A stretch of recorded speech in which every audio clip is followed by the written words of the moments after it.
Okay, so welcome everybody. As you all know, I'm Julio Briones and I'm with the Briones Consulting Group. Now, one of the things that we're always talking about, especially if you're a newer home care agency, is the importance of being able to work and build relationships with hospice companies. And I always get a lot of questions, especially again from some of the more inexperienced and the newer uh, agencies. What exactly is hospice? How do we work with them? How do we build relationships? So joining us today is John Freitag from All American Hospice, and he is always amazing to speak with.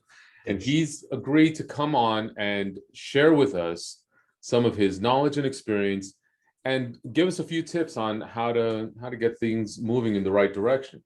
Welcome, John. Thanks for coming on. Thanks so much for having me. Thanks, Julio. All right. It's always a pleasure. And now, so for the people watching and everything, let's just start with the basics. What is hospice care? Sure. So hospice care is for someone who has a terminal diagnosis, someone who has a disease that's not going to get much better. So they're actively declining and they need extra support. So lots of times people hear hospice and they think it's like the last day of their life, so that's a big misconception. So hospice is just for someone who has a terminal diagnosis like cancer, for example. It's at a stage where it's no longer treatable, and hospice is there to keep the person comfortable, keep the person's pain managed, their symptoms managed, whether they're at home, at a nursing facility, at an independent living, assisted living. We go wherever the patient is. Oh, that's excellent. That's actually very interesting. So now, when this relates to like private home care, do you guys provide just the nurse that's attending to the person in their last needs, or are you able to provide, the individual caregiver, the home health aide, the CNA? Sure. In We the home? provide it. We provide a CNA. We provide a nurse. We provide a social worker or spiritual person. So it's paid for by Medicare. So it's all, it doesn't cost anyone anything out of pocket when they have Medicare. Okay. So we send a CNA to the person's house, to the facility that they're at. The nurse manages their care, talks to the doctor, works with the family on putting together recommendations. Okay. All right.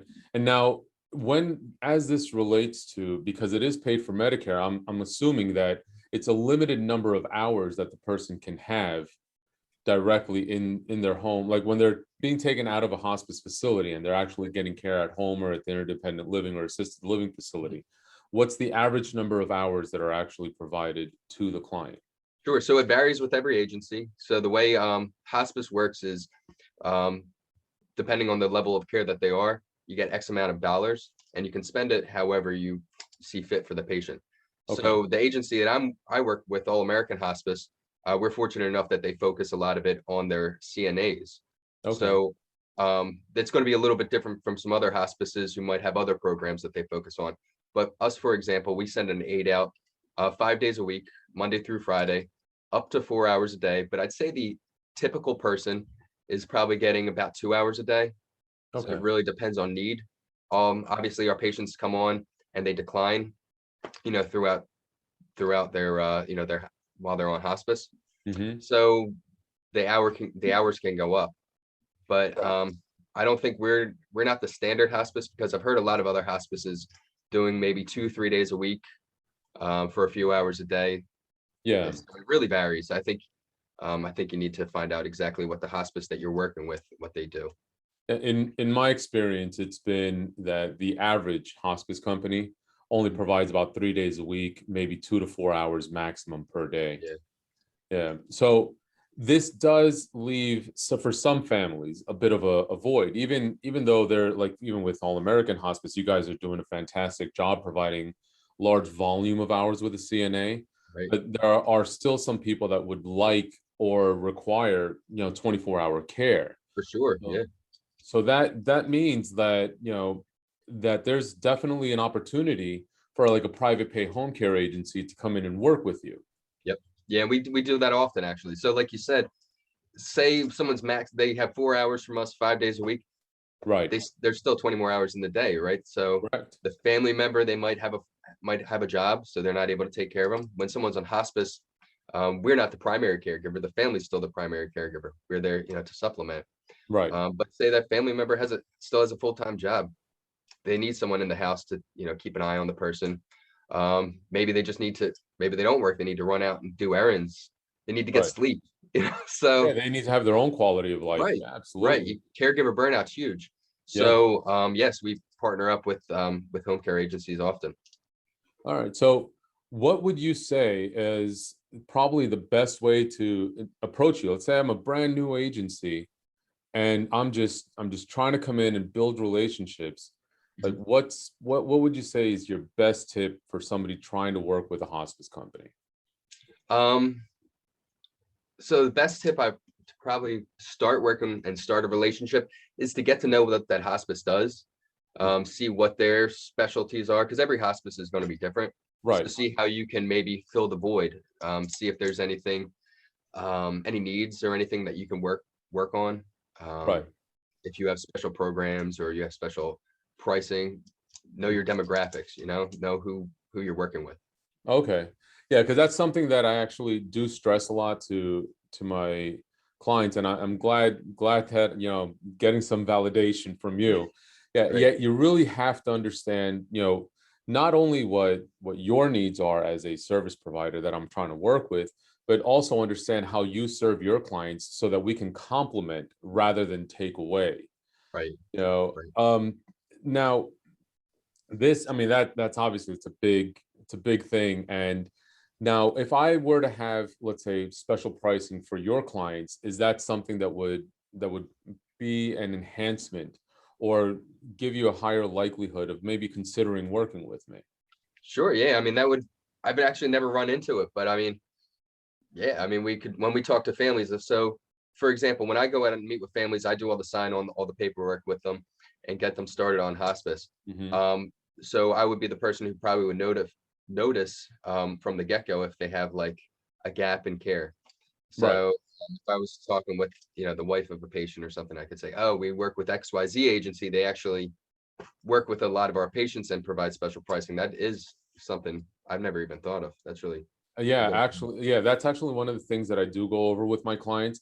I create a lot of custom programs and custom packages because I believe it's always been my experience that if I'm going to have, let's say, for example, with All American Hospice, if I'm a home care agency and I want a relationship with you, I need to make sure that there's a higher likelihood of you're working with me. And if that means, for example, I'll give you an example of a program Mhm. that I did for an agency not too long ago down in Virginia. We created a bedside hospice package where we were doing a 12-hour shift for the price of 10, Yeah. specifically when referred to by that hospice agency, because we knew they had, smaller availability. And a lot of clients, that's what they need. They want that overnight. They need to sleep. They need to be able to take care of their loved ones and be fresh in the day. Yeah. So the That's an awesome idea. yeah, the caregiver used to come in and do that, 7 o'clock at night, and they would stay until 7 in the morning. This gave the family an opportunity to go shopping, take a shower, eat peacefully, Mhm. and overnight until their loved one passed, they had the coverage. Right. So it's very important when working, I think, with any referral partner to understand their needs. Sure. Yeah. Now, another big part of what I stress a lot, and again, just what's your opinion on this? Transparency. I stress that it's very important for me as an agency owner, for example, to know my intake process clearly, exactly what the family is going to go through.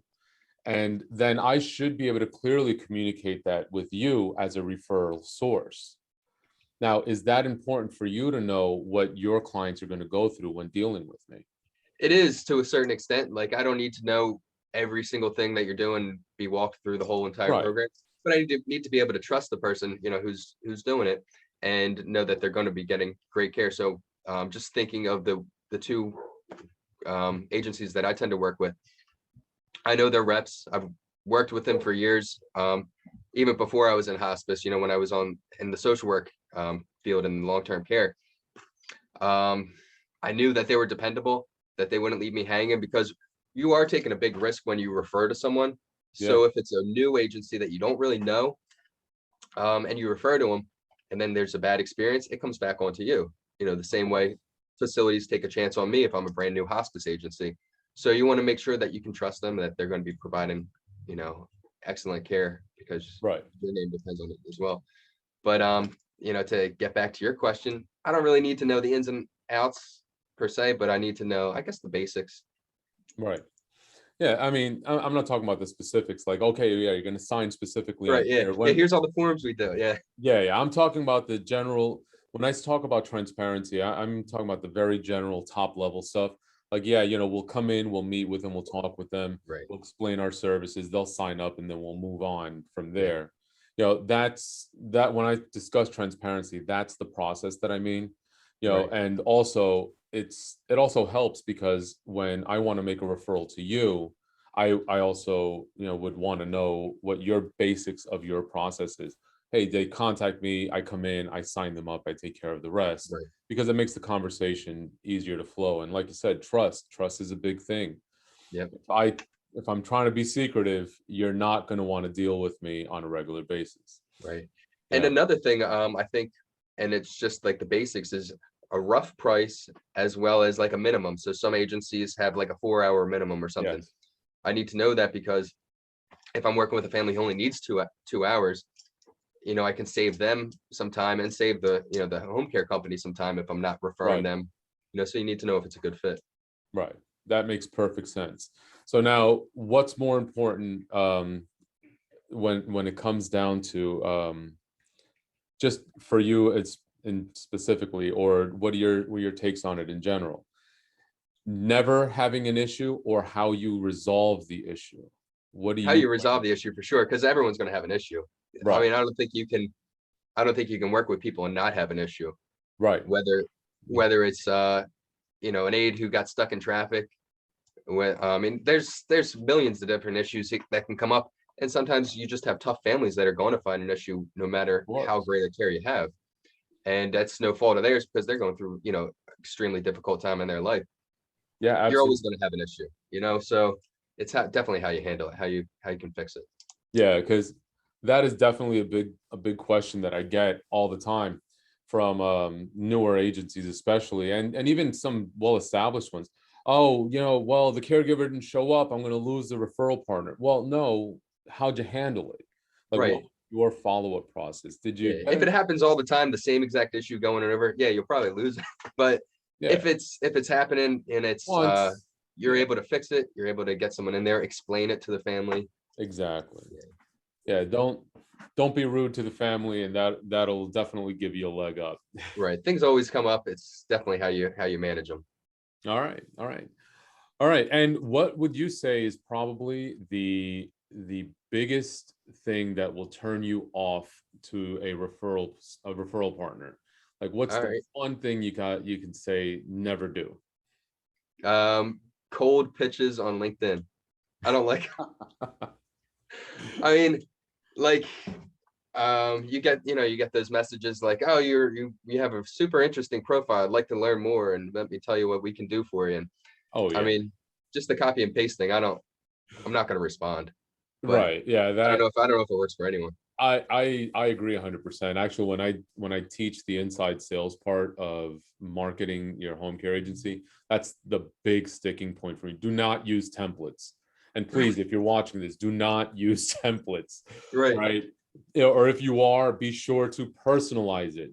Telling somebody they have a great profile is nonsense. Tell them specifically, hey, listen, I notice you work with A, B, and C. I work with them too. Let's talk. Right. It's a much better approach. Yeah, I know it's not that interesting, but you don't hurt my feelings. Just be honest. Exactly. All right.